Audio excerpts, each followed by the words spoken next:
Hello everyone, my name is Jing Yi. Welcome to our channel. I'm a second year medical student here at the University of Toronto, and this is... Hello everyone, I'm also a second year med student at U of T.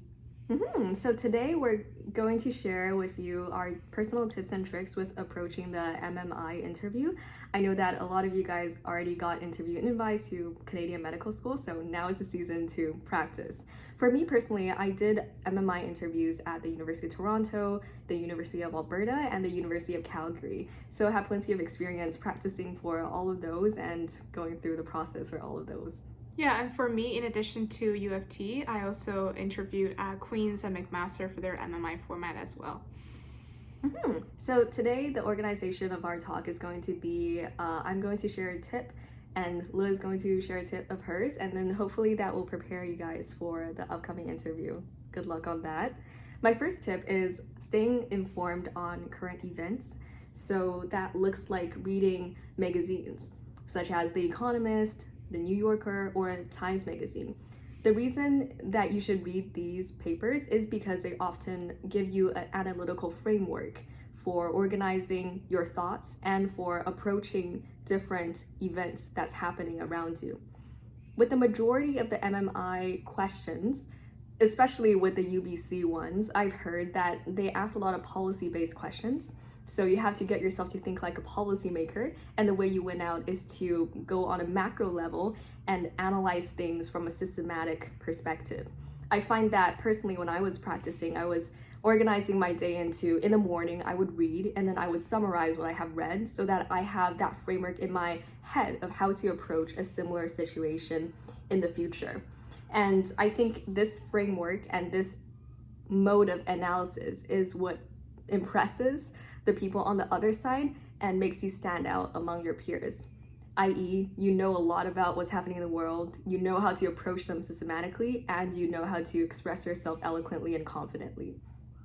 Yeah, and I feel like that's a great point for practicing critical thinking, because I know McMaster also love policy-based questions for their MMIs as well, so that's a great tip.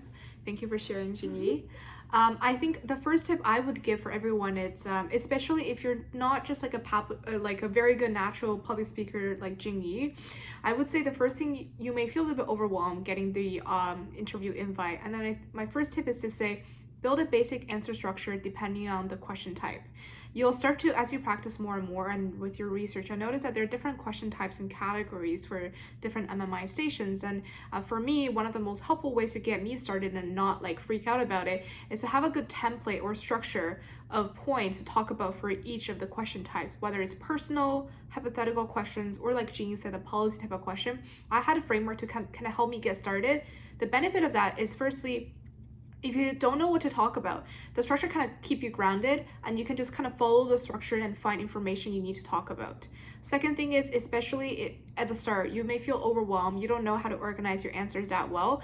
Having a structure kind of keeps in mind what to talk about and make it flow very well so that the person listening to you on the other side is not overwhelmed by your kind of messiness or disorganization.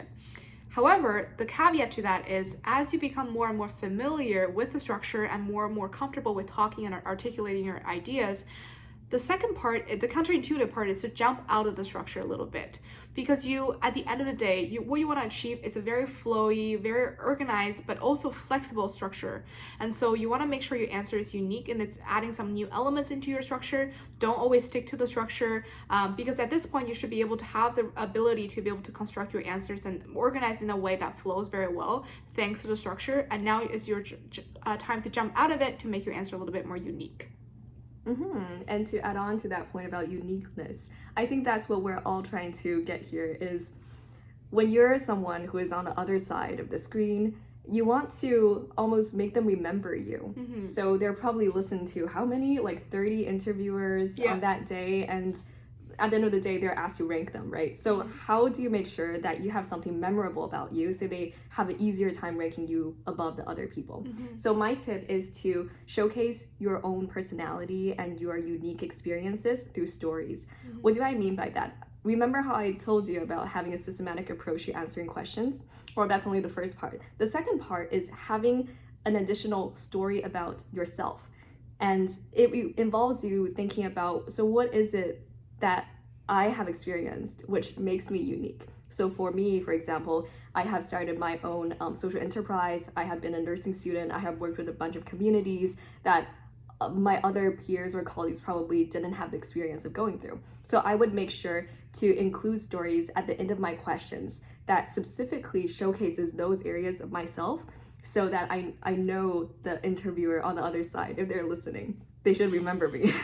So basically, how you do it is you answer the question and then afterwards give an example about a similar situation that you have been in. So for example, you have experienced something that an actor in this problem has experienced, and most importantly, showcase what you did in that situation, how it made you feel, and what lessons you took away from it that you will make sure to incorporate into your future career as a doctor. Because at the end of the day, what we're selecting for are our future colleagues. What we're selecting for are great doctors that will help patients and help community members.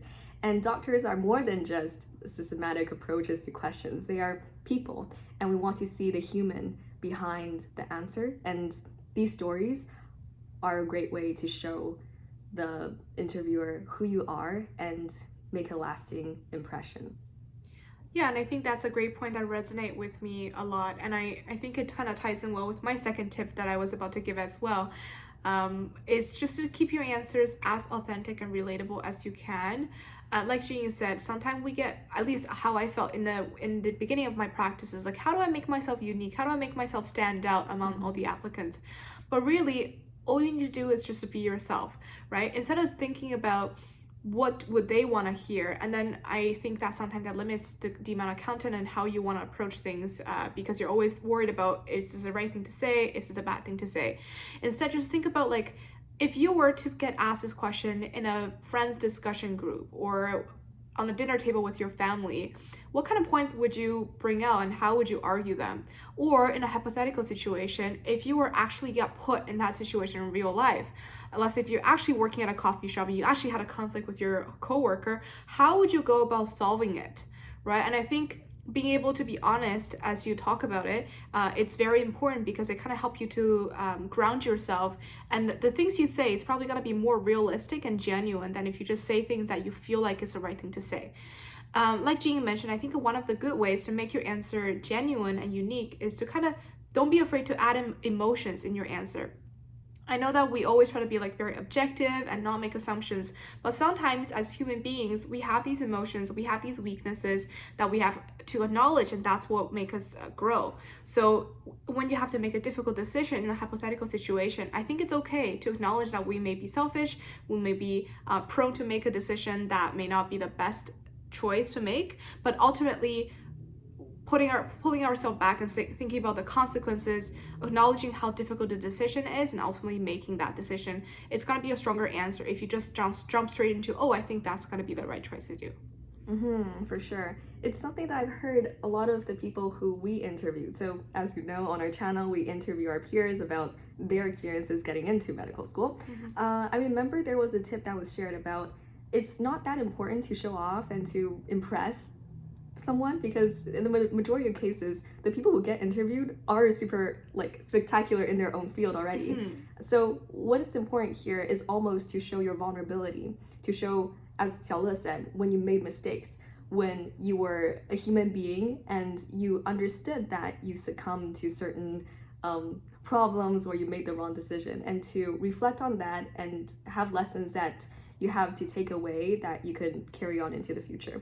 Because to be honest, if I was someone who is listening to an interview, I'd connect more with someone who has like imperfections. Yeah, humble, right? Yeah, humble, imperfect, instead of someone who shows me all of the accomplishments they have done. And I would feel that if the person who has imperfections is my doctor, I'd trust them more because I know they would understand me more too, since we probably both had similar experiences of being in that situation, and we are both vulnerable as human persons. Yeah, absolutely. And I think one of the things I always tell people is that content idea is just one part of being a successful interviewee, right? There's also so many things about how you deliver your answer, how you speak, are you smiling, right? Are you appearing genuine? So I always wanted people to like kind of put their shoes in the put themselves in the shoes of the interviewer. Like think about, maybe, I'm sure you guys have some leadership experiences